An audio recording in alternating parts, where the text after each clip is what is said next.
अस्सलाम वालेकुम दोस्तों, मैं जो बात आपसे आज कर रहा हूँ, आज से बहुत साल पहले उलेमा इकराम इस बात को कहकर चले गए।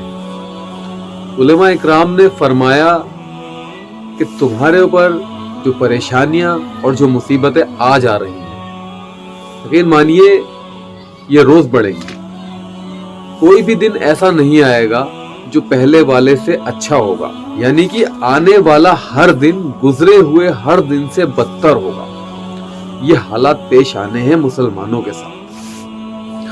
तो दोस्तों, उस वक्त जब मैं ये बातें सुना करता था तो मुझे यूं लगता था कि ये तो मौलाना है, उलेमा इकराम है, इन्हें क्या पता ये क्या कह रहे हैं। लेकिन आज मैं 20 साल पहले मुड़कर देखता हूं तो मुझे ये बात बिल्कुल सच नजर आती है कि वाकई में मुसलमानों के ऊपर जो भी दिन आगे आएंगे वो गुजरे हुए दिनों से भी ज्यादा खतरनाक होंगे। मेरे दोस्तों, आज तक हमारी नजर में 3 या 4 पॉलिटिक्स चेहरे ऐसे हैं जिन्हें हम एंटी मुस्लिम समझते हैं, लेकिन क्या वो एंटी मुस्लिम है पूरी तरह से?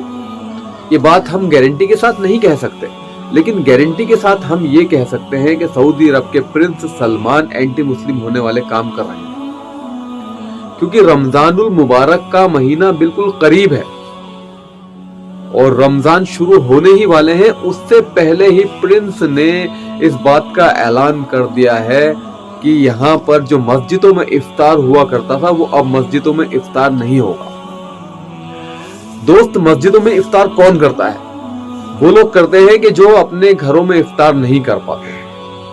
मगरिब की नमाज से पहले इफ्तार का इंतजाम होता है और कुछ लोग ऐसे होते हैं जो अपने कामों को छोड़कर मस्जिद में जाकर रोजा इफ्तार करते हैं। कुछ परदेसी होते हैं, कुछ बाहर से आए हुए लोग भी होते हैं, और कुछ ऐसे लोग भी होते हैं कि जिनके पास इफ्तार करने का घर में कोई इंतजाम नहीं होता, लेकिन वो इफ्तार मस्जिद के अंदर कर लिया करते हैं।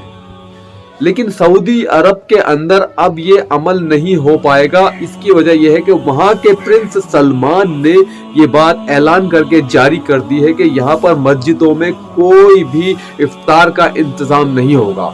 और इससे भी ज्यादा बड़ी खबर एक ये है मेरे दोस्तों कि प्रिंस सलमान ने उस वाले खुतबे पर उन बातों पर भी रोक लगा दी है कि जो रमजान की बेहतरीन बातों को कहा करते थे मौलाना। मस्जिद के अंदर बैठकर हमसे ये बात मौलाना कहते थे कि रमजान मुबारक के रोजे रखने से हमें इतना फायदा होता है, इतनी बातें हमें बताते थे कि रमजान के फजाइल समझाते थे। मस्जिदों के अंदर बैठकर तरावी के बाद या तरावी से पहले हदीसें हुआ करती थी, वो हदीसें भी, वो बातें भी सऊदी अरब के प्रिंस ने बैन कर दी हैं। अब वो कह रहे हैं कि आप तरावी के दरमियान में इतनी लंबी बातें नहीं करेंगे, बल्कि बहुत मुख्तसर सी बात आप करेंगे और उस बात को वहीं पर खत्म कर दिया जाएगा। इससे आगे आप लंबी चौड़ी बात नहीं करेंगे, यानी कि आप तरावी के फजाइल नहीं बता पाएंगे, आप रमजान के फजाइल नहीं बता पाएंगे, रोजा क्यों रखना चाहिए ये नहीं बता पाएंगे, और रोजा किस तरह से खोलेंगे ये भी नहीं बता पाएंगे।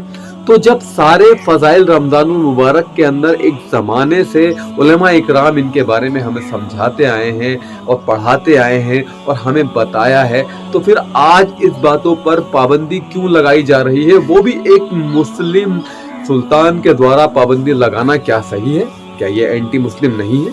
हम अपने देश में बैठे हुए नेताओं को तो एंटी मुस्लिम कह सकते हैं, लेकिन क्या हम इनको एंटी मुस्लिम नहीं कहेंगे? असल एंटी मुस्लिम यही लोग हैं।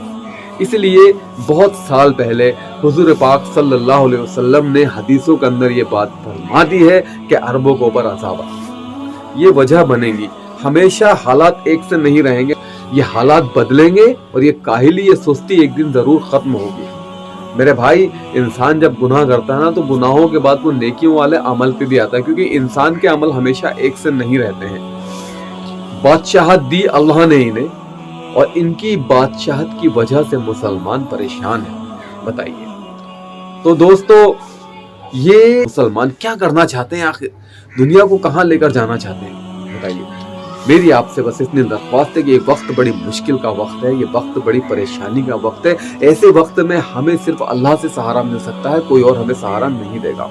اسی لیے اپنے وقت کو مسجدوں میں لگائیے، اللہ کی راہ میں لگائیے، قربانیاں دیجیے، صدقہ کریے، اپنے پڑوس کے مسلمانوں کا خیال رکھیے، جو لوگ پریشان ہیں ان کے گھر پہ جا کر ان سے پوچھیے کیا پریشانی ہے۔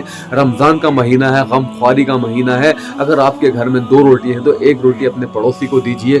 یہ ہے انسانیت، یہ ہے بھائی چارہ، یہ ہے مسلمانیت۔ تو دوستو، بس انہی باتوں کے ساتھ میں آپ سے ودا لیتا ہوں۔ دعا کیجئے سعودی کے پرنس سلمان کے لیے کہ اللہ انہیں ہدایت عطا فرمائے اور وہ صحیح فیصلے کریں۔